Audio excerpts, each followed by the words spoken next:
The crystal glass felt cold and alien in Liam's hand. It was a vessel for champagne he had no intention of drinking, a prop he was required to hold to complete the picture of polite irrelevance. He stood near the edge of the sprawling living room, a ghost at the feast celebrating his own prolonged humiliation. The room, with its panoramic views of the city skyline, was intimately familiar. For 2 years it had been his home. For the 5 years since, it had been the gilded cage where his memory was kept, polished and periodically spat upon by its new inhabitants. This was Chloe's apartment, or rather, it was the apartment he still paid for, a fact that had become the central, tragicomic joke in the lives of her new family. Tonight was Chloe's engagement party to Julian Croft, a man whose smile was as expensive and insincere as his watch. The air was thick with the scent of lilies and self-congratulation. "There he is," Eleanor Croft, Julian's mother, murmured to a cluster of her friends, her voice a silken weapon. She gestured with her champagne flute, a subtle movement that directed 5 pairs of judgmental eyes toward Liam. The benefactor, so devoted even after all this time. The women tittered, a sound like ice cracking. They saw a man of average height in a well-worn but clean suit, his shoulders set in a posture of quiet endurance. They saw his calm, unassuming face and mistook stillness for weakness. They saw the poor ex, a pathetic satellite still caught in the gravitational pull of a woman who had long since moved on to a brighter star. Julian's father, Richard Croft, a man built like a monument to his own success, strode over to Liam. He didn't offer a handshake. He clapped Liam on the shoulder with a force that was meant to be both familiar and belittling. "Liam, good of you to come. Thought you might want to see what a real celebration looks like." Liam met his gaze. "It's a beautiful party, Richard." "Of course it is," Richard boomed, his voice filling the space around them. "We do things properly. Speaking of which," he lowered his voice to a conspiratorial growl, loud enough for everyone nearby to hear. "Julian tells me this month's check came through on time. Good man. It's important to have consistency even in, well, in your situation." The insult was perfectly crafted, delivered as a compliment.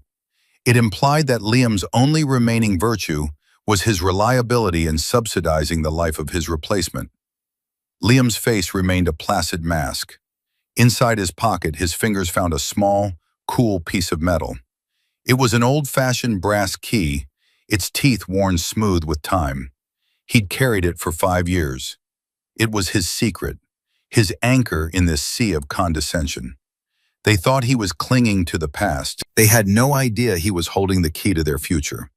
Julian drifted over, draping a proprietary arm around Chloe, who stood beside him looking radiant and deeply uncomfortable. "Liam," Julian said, his tone dripping with mock sincerity, "I'm so glad you could make it. It means the world to Chloe. Shows there are no hard feelings." "There are no hard feelings," Liam agreed, his eyes briefly meeting Chloe's. He saw a flicker of the woman he once loved, a shadow of guilt in her eyes before it was snuffed out by the dazzling reality of her new life.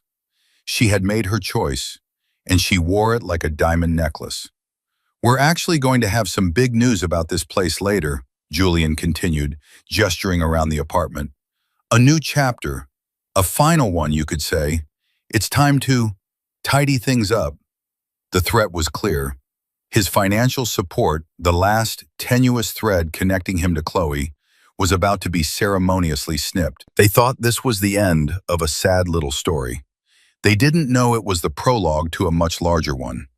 Within 2 hours, everyone in this room, so confident in their wealth and position, would understand the profound difference between the appearance of power and the quiet, patient reality of it. The truth, like a slow-acting poison, had been working its way through the foundations of their world for 5 years. Tonight, the symptoms would finally begin to show. And as the laughter of the oblivious crowd washed over him, Liam held the cold key in his pocket and waited. He had learned that patience was the most powerful asset of all, a currency that the rich and reckless always seem to spend too quickly. Before we dive into how this all began, I just wanted to say thank you for being here. Stories like this are about the moments that define us, and I'm so glad to share this one with you. If you enjoy seeing patience and integrity win the day, I'd be so grateful if you'd hit that like button and subscribe to the channel. And I'm always curious, where are you watching from today? Let me know in the comments below. It's amazing to see how far these stories travel. All right, let's go back 5 years and see how a simple promise became a weapon in disguise. The rain on the window pane 5 years ago had looked like tears. Inside the apartment, this very apartment, the silence was a physical weight. Every object seemed to hold a memory. The worn armchair where he read, the small crack in the ceiling they'd nicknamed the river, the collection of mismatched mugs in the kitchen. It was all a museum of a life that had just ended. "I can't afford this place on my own, Liam," Chloe had said, her voice thin and frayed. She was curled on the sofa, a fortress of cushions around her. "Not with my salary. I'll have to move back in with my parents." The thought was unbearable to her, and Liam knew it. Her parents' home was a place of constant, low-grade criticism. It would suffocate the fragile confidence she had. He looked at her, the woman he had spent the last 4 years building a life with, and felt a pang of profound, aching responsibility. The love was gone, eroded by 1,000 small disagreements and one big one. He was a dreamer, an architect with a steady but modest job, and she craved a world of certainty and shine that he couldn't provide. She hadn't said it in so many words, but he saw it in the way she looked at magazines, the way she talked about her friends' lavish vacations. "You won't have to," he said, the words coming out before he'd fully formed the plan. "I'll cover the rent. For a while, until you're on your feet." She looked up, her eyes wide with a mixture of shock and relief. "You do that?" "Of course," he said, and he meant it. It was a final act of love, a way to ensure the person he had cared for so deeply landed softly. "Let's say a year. That gives you time to figure things out, maybe get that promotion you've been working for." "A year," she repeated, the words a lifeline. "Okay, a year." She started to cry then, not with sadness for their end, but with gratitude for his generosity. It was a subtle distinction, but it was one Liam felt keenly. He was no longer her partner, he was her first safety net. He moved out the following weekend, packing his life into cardboard boxes. The last thing he did was place his key on the kitchen counter. "You should change the locks," he'd advised. She'd nodded, but they both knew she probably wouldn't. For the first 6 months, it worked as planned. He transferred the money on the first of every month. They spoke occasionally, cordial and distant. He was working on a side project, a small design competition for a community library. It consumed his nights and weekends, a welcome distraction from the hollow space in his life. He won. The prize money wasn't life-changing, but a senior partner at his firm, a man named Mr. Abernathy, took notice.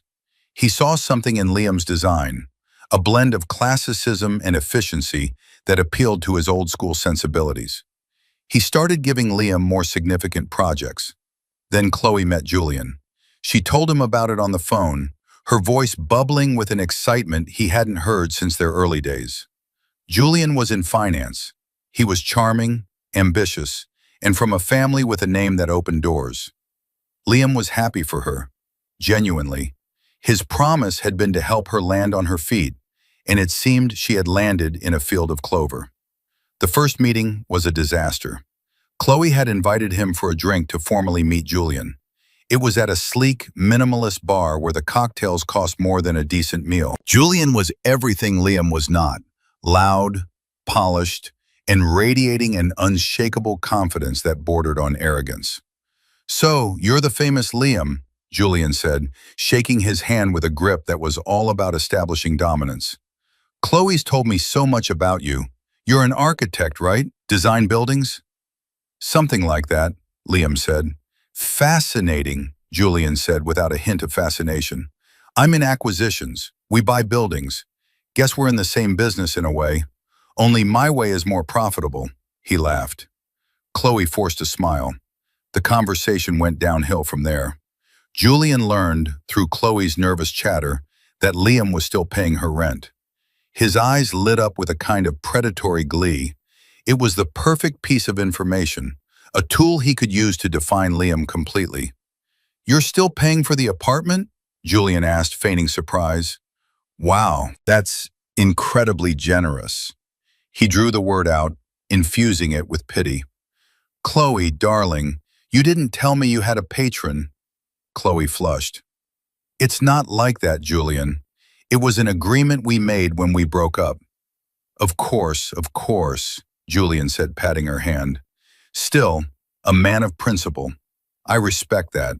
He turned to Liam, his smile widening. "But don't you worry, I'll be taking care of her from now on. You'll be free of your obligation very soon." Liam left the bar that night with the bitter taste of condescension in his mouth. It wasn't just Julian. It was Chloe's silence, her failure to defend the dignity of their shared past.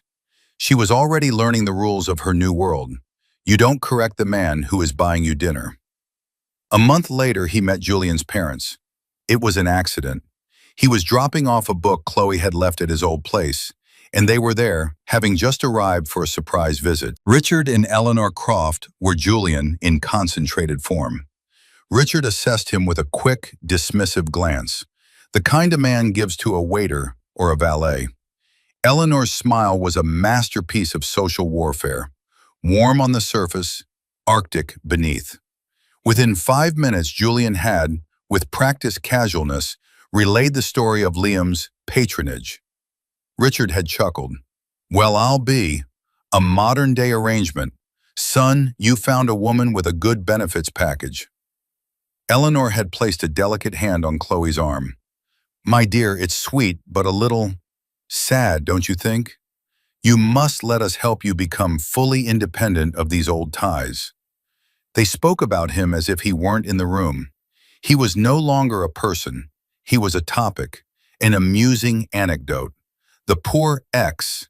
The name wasn't spoken, but it hung in the air, dense and suffocating. As he walked away from the building that day, he felt a cold resolve hardening within him. The 1-year agreement was nearing its end. He could stop the payments, cut the cord, and walk away. It was the logical thing to do. But as he stood on the pavement, looking up at the window of his old life, another thought took root. They saw his payments as a sign of weakness, of pathetic attachment. They had taken an act of kindness and twisted it into a joke. What if, he thought, he let them keep telling that joke? What if he leaned into their perception of him? He had just been made a junior partner at his firm, thanks to Mr. Abernathy's mentorship. His financial situation was quietly, but rapidly, improving. He could afford it. He could afford to be underestimated. For now. He made a decision. The year would come and go. The payments would continue. And he would wait. The 1-year mark passed with a quiet phone call. "Liam, about the rent," Chloe began, her voice hesitant. "I know our year is up." "Don't worry about it," he said, his tone even. "Things are fine on my end. Just focus on your work. Is everything okay with Julian?" He could hear the relief in her sigh. "Yes, everything's wonderful. He's amazing. His family, they're incredible." She didn't mention that his family had begun referring to him, in her presence, as the landlord of lost causes. She didn't tell him that Julian joked to their friends about having his girlfriend's ex on a monthly retainer. She took the money and the path of least resistance. Her silence was the ink on a new, unspoken contract. So 5 years began. 5 years of quiet transfers and loud humiliations. The arrangement became a fixed part of their dynamic, a bizarre tradition. The mockery escalated from private snickering to a form of public theater. At Chloe's 30th birthday party, held at the Crofts' palatial estate, Julian insisted on making a toast. "To Chloe," he'd said, raising his glass, "a woman who inspires such loyalty, even from her past. In fact, I'd like to give a special shout out to our friend Liam, who helps keep a roof over this beautiful girl's head. A true gentleman of the old school. Let's hear it for Liam. A smattering of confused, pitying applause followed. Liam, who had been cornered into attending by a pleading Chloe, simply raised his glass in a silent, neutral acknowledgement. He felt the stares, 100 pinpricks of condescension. He saw Richard Croft give him a dismissive wink. During this ordeal, his hand was in his pocket, a habit he'd developed, his fingers tracing the edges of the worn brass key. It was a tangible reminder that their stage was built on a foundation he owned. Another time at Christmas, he dropped off a small gift for Chloe along with the check. Eleanor Croft answered the door. "Oh, Liam, how thoughtful," she said, taking the small wrapped box as if it were contaminated. "You really don't have to do all this, you know. We're taking very good care of her." She smiled, a razor blade wrapped in velvet. In fact, Richard just bought her the most divine little convertible. She's so thrilled. It's a shame you can't see it. It's parked in the residence garage, of course. The implication was clear. While you provide the basic necessity of shelter, we provide the luxuries. We are winning. Through it all, Liam's own life was transforming, silently and profoundly. After Mr. Abernathy retired, he had taken a risk. He and 2 other junior partners bought out the firm, rebranding it as Northlight Architectural. Liam's quiet competence in innovative designs, once a side note, became the firm's driving force. They landed a contract for a boutique hotel, then another for a series of high-end residential towers. Money was no longer an object. It was a tool, a resource. He started investing, guided by a shrewd financial analyst who was one of Northlight's first clients. His portfolio grew. He lived modestly, not out of necessity, but out of habit, in a deep-seated dislike for ostentation. He drove a 10-year-old sedan. He wore his suits until they frayed. The Crofts saw a man stuck in a rut, a failure to launch. They never thought to look at the stock market, or the business journals, or the skyline of the city that was slowly being reshaped by his designs. His most significant investment was personal. 2 years into the 5-year charade, the building where Chloe lived, a beautiful pre-war structure in a prime location, was put up for sale. Its elderly owner had passed away, and the heirs wanted a quick, private sale. Liam's financial advisor brought it to his attention as a prime real estate opportunity. He didn't hesitate. Through a newly formed trust, managed by a discreet law firm, he bought the entire building. It was a simple, clean transaction. No one knew the identity of the new owner, hidden behind the bland corporate name of the Stonegate Property Trust. The building's management company was kept on to handle day-to-day affairs, instructed that all communications were to go through the trust's legal representative, a calm, methodical lawyer named Mr. Harrison. Liam was now, officially, Chloe's landlord. The rent checks he had been sending to the old owner's management company were now, through a bit of legal and financial redirection, being deposited into an account he controlled. The monthly payment was a fiction, a circular transfer of his own money. It was an accounting entry in a play that only he was watching. He visited his lawyer, Mr. Harrison, to finalize the details. "It's an unusual arrangement, Mr. Vance," Harrison had said, peering over his spectacles. He was a man who had seen every permutation of human folly, but this was a new one. "You own the building. You could simply inform the tenant, Ms. Hayes, that her rent is forgiven." "No," Liam said firmly. "The arrangement must continue exactly as it is. The payments must be expected and received every month. The only difference is where the money ends up." Harrison nodded slowly, a flicker of understanding in his eyes. "You are paying for more than just rent, it seems." "I'm paying for a promise," Liam replied, "and for patience." He had a new master key cut, a copy of the one the old building superintendent used. It was this key, the brass one, that he began to carry. It felt different from the key to his old apartment. That one had represented a shared life. This one represented a hidden truth. It was a symbol of his quiet, overarching control. Every time Julian or Richard or Eleanor aimed a barb at him, every time they mocked his sad little monthly contribution, he would touch the key in his pocket and feel its solid, reassuring weight. He was not clinging to Chloe. He was owning the ground on which they all stood, laughing at him.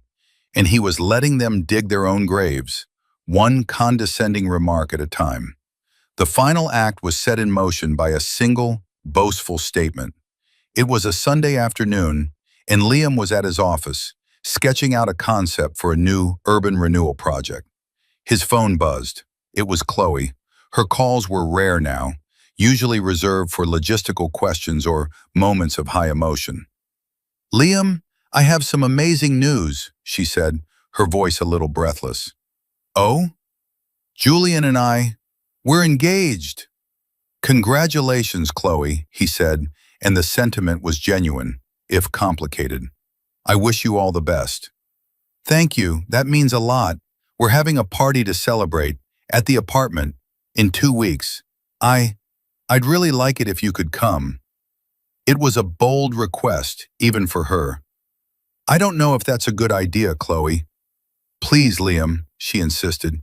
"It's important to me. It's a new beginning, for everyone. Julian's father is giving us the most incredible gift. He's going to buy the apartment for us. As a wedding present, it will all be settled, clean slate."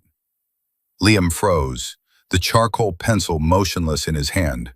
There it was, the end game, the grand gesture designed to be the final, crushing humiliation. Richard Croft, the titan of industry, would swoop in and purchase the very ground of Liam's perceived failure, erasing his last connection and cementing his own family's triumph. "He's buying the apartment?" Liam asked, keeping his voice perfectly level. "Yes, isn't it amazing? We were so worried it might not be for sale, but Richard said that for the right price, everything is for sale. He's going to make the announcement at the party. It's going to be a huge surprise." A surprise indeed. Liam looked out the window of his high-rise office, down at the city sprawling below. He could see 2 of his own completed buildings from here. "Chloe," he said slowly, "I'll be there." "Oh, thank you, Liam. And, you can bring the check. The last one." Her voice was full of false brightness, the tone of someone trying to make a painful extraction sound like a pleasantry. "I will," he said. "I'll see you in 2 weeks." He hung up the phone and sat in silence for a long moment. The quiet before the storm. The final pieces were clicking into place. They had written the script for their own downfall, and they were about to hand it to him on a silver platter. He picked up his phone again and dialed his lawyer. "Mr. Harrison," he said, "it's Liam Vance. It's time. They're planning to buy the apartment." There was a pause on the other end, and then a low chuckle. "Are they now? And I suppose Richard Croft believes his checkbook is the only key he needs." "That's the assumption," Liam said. "The engagement party is in 2 weeks, at the apartment. He's going to make the announcement then." "How theatrical," Harrison noted dryly. "So what is the protocol, Mr. Vance? How would you like this to proceed?" Liam leaned back in his chair, a slow, cold anger finally allowing itself to surface. For 5 years he had absorbed their scorn. He had been their joke, their cautionary tale. He had done it to honor a promise, but he had also done it because he knew a day like this would come. A day when their arrogance would deliver them, bound and gagged, into his hands. He did not want revenge. Revenge was petty. He wanted something cleaner, more absolute. He wanted justice. He wanted them to be forced to look in the mirror he was about to hold up to them. "I will attend the party," Liam said. "I will let Mr. Croft make his speech. I want him to have his moment. I want them all to feel completely, unassailably triumphant." "A high platform makes for a long fall," Harrison observed. "Exactly. I will handle the initial clarification. But when the denial begins, and it will, I would like you to arrive. Bring the portfolio for the Stonegate Property Trust, the deed of ownership for the building, the articles of incorporation for the trust, the chain of title, and the financial statements showing the disposition of rental income for Unit 7B for the past 60 months. The full arsenal, Harrison said, a note of grim satisfaction in his voice. It will be my distinct pleasure. Shall we say 9 p.m.? 9 o'clock is perfect, Liam said. Let them have their champagne first. The 2 weeks leading up to the party were a study in contrasts. Liam's days were filled with meetings, site visits, and the quiet, complex work of running a multi-million-dollar architectural firm. He approved a new facade for a museum wing, negotiated a zoning variance with the City Planning Commission, and finalized a deal for a sustainable housing development that would bear his firm's name. His evenings were quiet. He ate simple meals. He read, he sketched, he waited. Meanwhile, the Crofts were in a frenzy of glorious preparation. Chloe would occasionally send him a text bubbling with details. The caterers were world-class. The flowers were being flown in. Eleanor had hired a string quartet. It was to be the social event of their season, a perfect showcase of Croft power, taste, and generosity. Their confidence was a high, impenetrable wall. They were celebrating a victory they had not yet won, over an enemy they had never bothered to understand. On the evening of the party, Liam dressed with care. He chose the same simple, dark suit he had worn to Chloe's 30th birthday. It was a deliberate choice, a piece of continuity. He wanted to look exactly as they expected him to look, the humble, slightly shabby relic of a bygone era.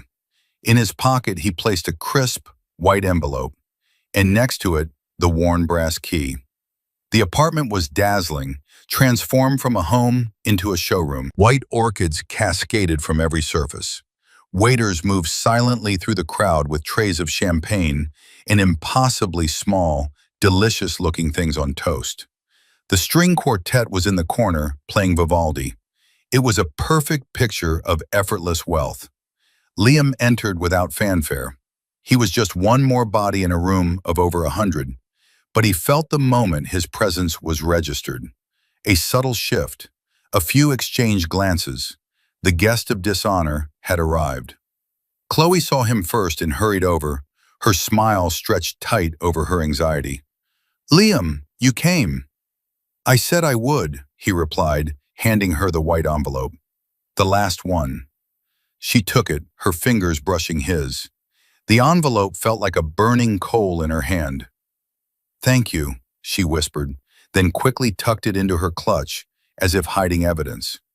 Julian and his parents descended upon them.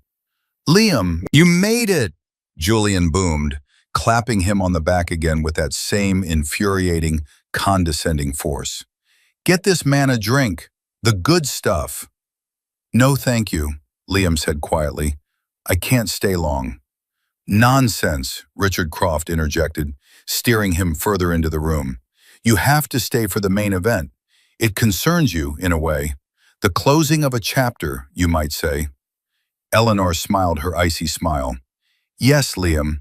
We feel you deserve to be here to see Chloe truly taken care of. It must be a relief for you." They were laying it on so thick it was almost comical. They weren't just humiliating him, they were savoring it, drawing it out like a fine wine. They positioned him near the center of the room, a captive audience for the coming spectacle. He simply stood there, a rock in the stream of their arrogance, and waited. The clock on the mantelpiece ticked toward 9. At 8:45, Richard Croft tapped a knife against his crystal glass, calling for silence. The chatter subsided. The string quartet faded out. A hush fell over the room. Everyone turned toward Richard, who stood beaming, with Julian and Chloe on either side of him. "Friends, family," Richard began, his voice resonant with practiced authority. "Thank you all for being here to celebrate this wonderful occasion. The union of my son Julian and his beautiful fiancée, Chloe." He paused for applause, which came on cue. "A father wants nothing more than to see his son happy, and I have never seen Julian happier." Chloe has brought a wonderful light into his life. And as a symbol of our joy, and to welcome Chloe fully into the Croft family, Eleanor and I would like to give them a gift, a foundation, a place to begin their new life together." He paused again, milking the moment. He gestured around the magnificent room. "This beautiful apartment has been Chloe's home. It has served its purpose, but now it will be their home, truly and completely. I have spoken to my lawyers, and tomorrow morning we will be making a cash offer to purchase this apartment for the happy couple." Another, louder wave of applause, gasps of delight. Chloe looked overwhelmed, tears of joy in her eyes as she hugged Richard. Julian puffed out his chest, the proud recipient of his father's largesse. Then Richard did something Liam had anticipated, but still found breathtaking in its cruelty. He turned and looked directly at Liam. His expression was one of magnanimous pity. "And Liam," he said, his voice carrying across the silent room, "I want to thank you. Truly, you stepped up in a time of need. But your duty is now officially done. You can rest easy knowing that from this day forward, Chloe is a Croft, and we take care of our own." It was the kill shot, a public declaration of his obsolescence. He was dismissed, thanked for his service like a loyal retainer being put out to pasture. The entire room was looking at him, waiting for his reaction. They expected him to nod, to perhaps offer a tight, pained smile, and then slip away into the night, his sad chapter finally, mercifully, closed. Liam did not smile. He did not nod. He simply stood there for a beat, letting the weight of Richard's pronouncement settle. The silence stretched. It became uncomfortable. He took a small, deliberate step forward. "That's a very generous thought, Richard," Liam said, his voice not loud but clear and calm. It cut through the expectant hush with unnerving precision. "A very grand gesture." Richard beamed. "It's the least I could do." "There's just one small problem," Liam continued, his tone still perfectly even. A flicker of annoyance crossed Richard's face. This was not part of the script. "Problem? I don't see a problem. Money is never a problem."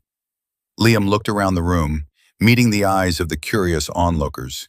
He then settled his gaze back on Richard Croft, a man who had never been told no in his life. "You can't buy this apartment." The statement landed, simple, devastating, final. A collective soft intake of breath rippled through the crowd. Richard Croft's smile faltered, then vanished. He stared at Liam, his expression shifting from triumph to confusion, and then to irritation. "What did you just say?" Richard demanded, his voice losing its warm, booming quality and taking on a hard, metallic edge. "I said," Liam repeated, enunciating each word with calm deliberation, "you can't buy this apartment."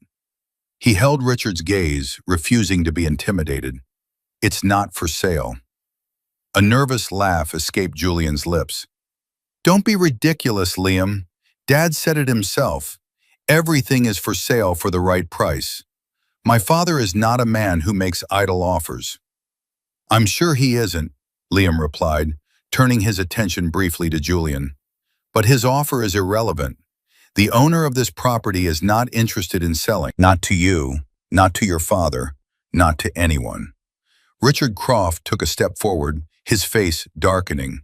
He was a man accustomed to swatting away obstacles, not being stonewalled by the hired help. "And how would you know? Who do you think you are? You're the man who pays the rent. You don't have a seat at this table. The owner can be persuaded. I'll find out who they are, and I will have my lawyers make them an offer they cannot refuse."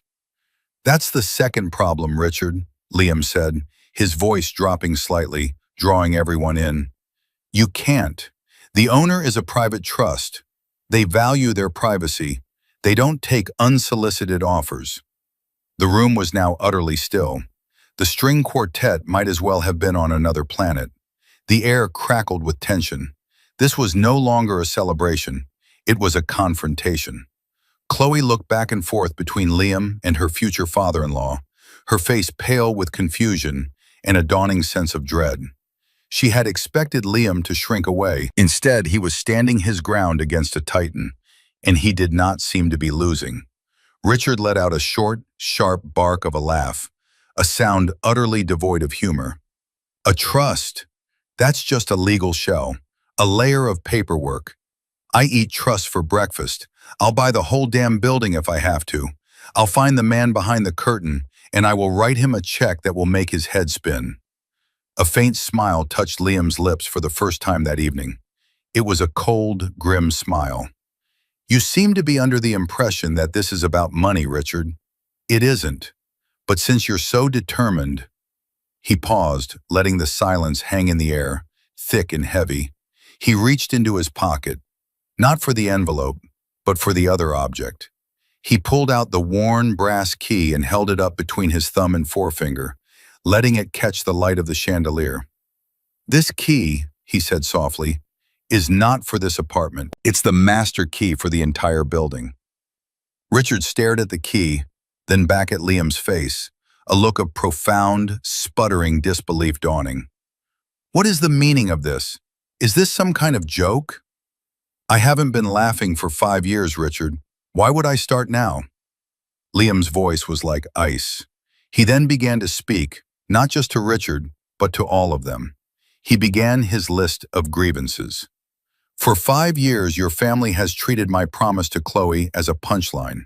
You've called me her patron, her benefactor, the landlord of lost causes. You've toasted my generosity at parties while mocking my supposed financial state. You've used an act of kindness as a whetstone to sharpen your own sense of superiority. He took a step closer. You, Eleanor, he said, looking at the woman whose poise was finally beginning to crack, told me it was sad that Chloe had old ties, even as you enjoyed the stability those ties provided. You, Julian, he turned to the man who now looked small and deflated, joked to your friends that you had me on a retainer. And you, Richard, just now, you dismissed me like a servant whose duties were no longer required. He turned back to Richard, his eyes blazing with a cold fire. You stand here in this room and you talk about buying things. You talk about making offers. You are so blinded by your own wealth that you can't comprehend a world that doesn't operate on your terms. So let me clarify the terms for you. He let the silence stretch for one final, agonizing beat. You can't buy this building, Richard, because I already own it. I have for the last 3 years. The Stonegate Property Trust, that's my trust. The rent I have been paying every month was a bookkeeping entry, a transfer from one of my accounts to another, to honor a promise I made to Chloe when she had nothing. You haven't been laughing at the poor ex. You've been living in my building, drinking my champagne, and mocking your landlord. The silence that followed was not quiet. It was a roar. It was the sound of 100 jaws dropping, of 100 carefully constructed realities shattering at once. Richard Croft's face, which had been flushed with anger, went slack, the color draining from it until it was the color of ash. Eleanor swayed, putting a hand on a nearby table to steady herself. Julian looked as if he had been physically struck, his eyes wide with a horror that was part humiliation and part dawning, sickening comprehension. Chloe made a small, wounded sound, like an animal in pain. She looked at Liam, truly looked at him for the first time in years. She wasn't seeing the familiar, unassuming man she had taken for granted. She was seeing a stranger, a man of impossible patience and terrifying power, who had stood by silently and watched them all play the fool. Richard found his voice first, a strangled whisper. You're lying. Am I? Liam asked, his voice soft.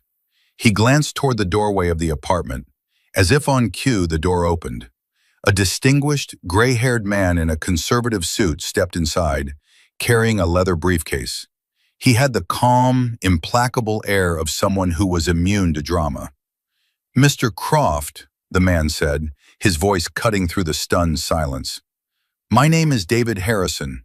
I am legal counsel for the Stonegate Property Trust. He walked calmly to the large marble coffee table in the center of the room and opened his briefcase. Mr. Vance asked me to join you to clear up any potential misunderstandings. Harrison began to lay out documents on the table. Each one landed with a soft, definitive thud. This, he said, tapping a thick, bound document, is the deed of ownership for the property located at 1134 Park Avenue, registered to the Stonegate Property Trust. He laid another beside it. These are the articles of incorporation for the trust, naming Mr. Liam Vance as the sole beneficiary and director. He continued, his voice a calm, methodical drumbeat of truth in the wreckage of their arrogance. This is the complete chain of title, showing the transfer of ownership 3 years ago. And this, he said, placing a final, slender folder on the table, is a summary of the rental account for apartment 7B. It shows 60 consecutive monthly payments, originating from an account held by Mr. Vance and deposited into an account controlled by the Stonegate Property Trust. A completely closed loop. No one spoke. No one moved. The evidence was absolute, undeniable, and catastrophic. Richard Croft stared at the papers on the table, his empire of arrogance reduced to a pile of legal documents on a coffee table he didn't own. Liam looked at Chloe. Her face was a mask of utter devastation. The diamonds around her neck seemed to mock her. Glittering symbols of a world she had just discovered was built on sand. The man she had pitied, the man her fiancé's family had used for sport, was the one who held all the cards. The rent he paid wasn't an act of pathetic devotion. It was an act of supreme, hidden power, a quiet promise he had kept, while they had loudly broken every rule of decency. The air in the room had become unbreathable. The guests, who had been frozen in shock, began to stir, murmuring to one another. The social event of the season had turned into a public execution, and they were all desperate to flee the scene. They began to make their excuses, slipping away in 2s and 3s, their eyes avoiding the Croft family as if their humiliation were contagious. They offered quick, awkward goodbyes to Liam, their tones now laced with a newfound, fearful respect. Within 15 minutes, the room was nearly empty. Only the string quartet remained, frozen in the corner, unsure whether to pack up or play a dirge. The caterers quietly cleared away the untouched food, and in the center of the room stood the wreckage of the Croft family. Richard was slumped in a chair, his face in his hands. The monumental confidence had crumbled, leaving behind a frail, aging man confronted with a power he couldn't buy and a humiliation he couldn't erase. Eleanor stood stiffly beside him, her face a blank mask of shock, her social armor pierced and shattered. Julian finally moved. He turned not to his father but to Chloe. His face was contorted with a vicious, wounded pride. "You knew," he spat, his voice low and venomous. "You must have known." "No," Chloe whispered, tears streaming down her face. "I had no idea. I swear, Julian, I had no idea." "Don't lie to me," he hissed. "You played me. You let me and my family mock him, all while he was your secret sugar daddy, owning the very roof over your head. What a fool you've made of me." The irony was staggering. He was accusing her of the very deception that he and his family had so eagerly projected onto Liam. He wasn't angry that Liam had been wronged. He was furious that he had been made to look foolish. His love for Chloe, it was now clear, was contingent on her being an accessory to his status. Now she was a symbol of his public disgrace.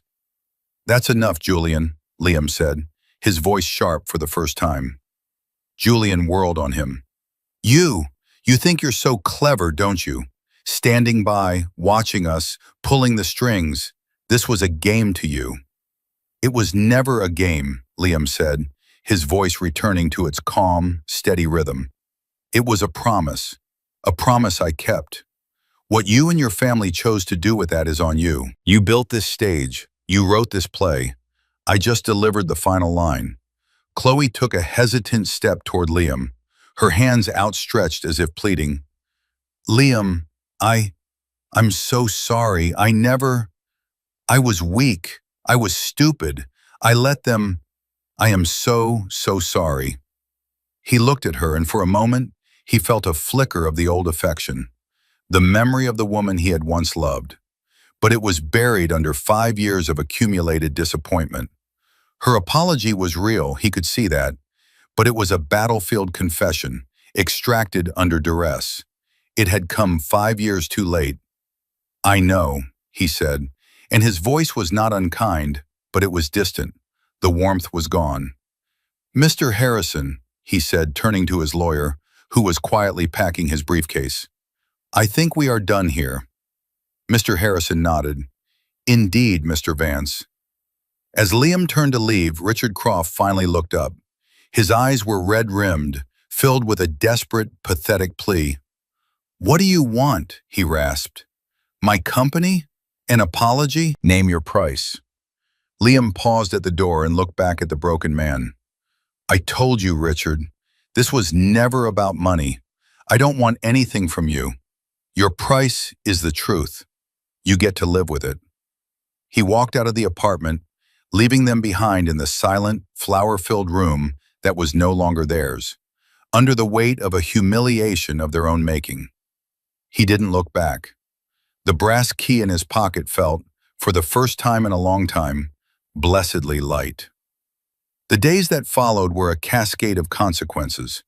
The story of the disastrous engagement party spread through their social and business circles like wildfire. It was too delicious, too perfect a tale of hubris brought low.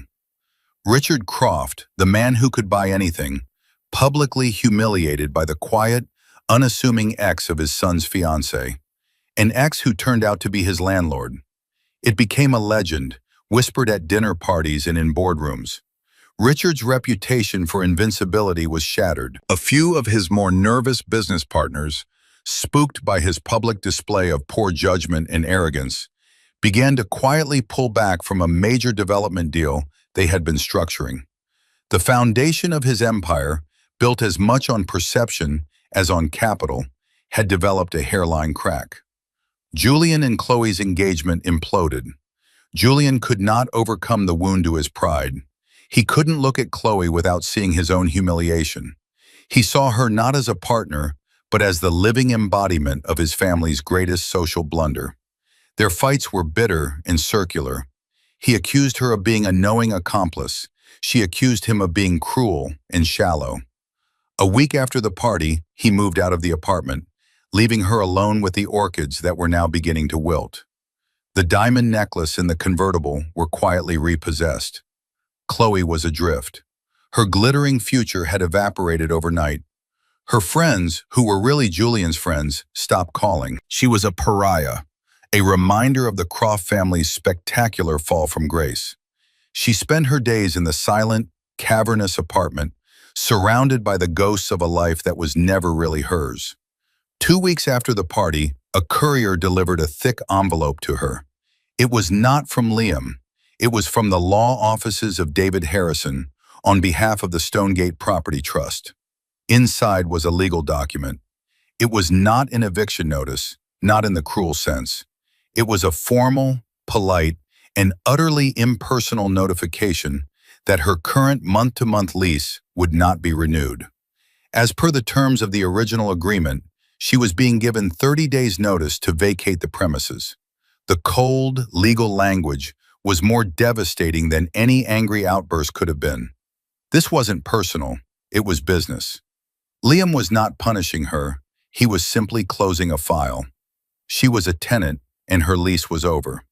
She called him. He answered on the second ring. "I got the notice," she said, her voice small. "I know," he replied. His voice was calm, professional.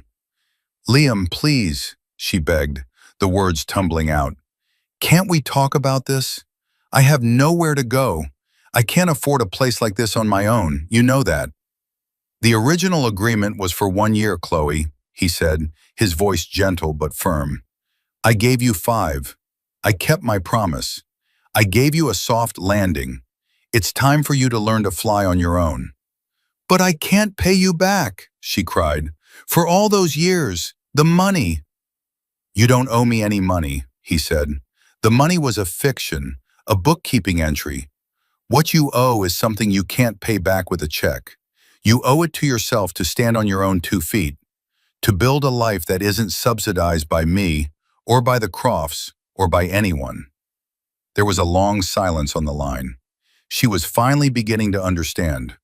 The greatest gift he could give her now was not more support, but the absence of it, the forced necessity of independence. "Where will I go?" she whispered. "You're resourceful, Chloe," he said, and for the first time there was a hint of warmth, of the old Liam.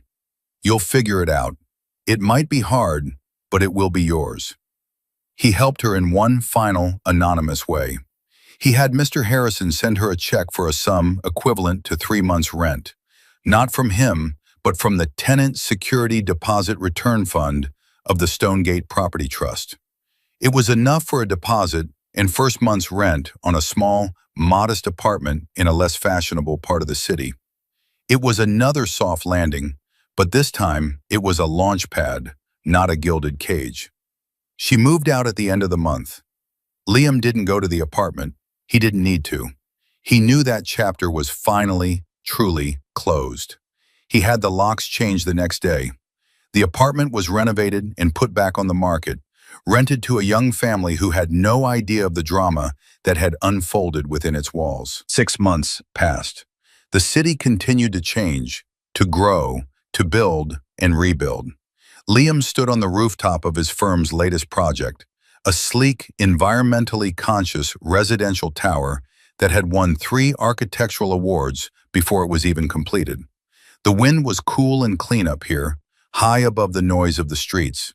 He looked out over the skyline he was helping to shape, a landscape of glass and steel and possibility.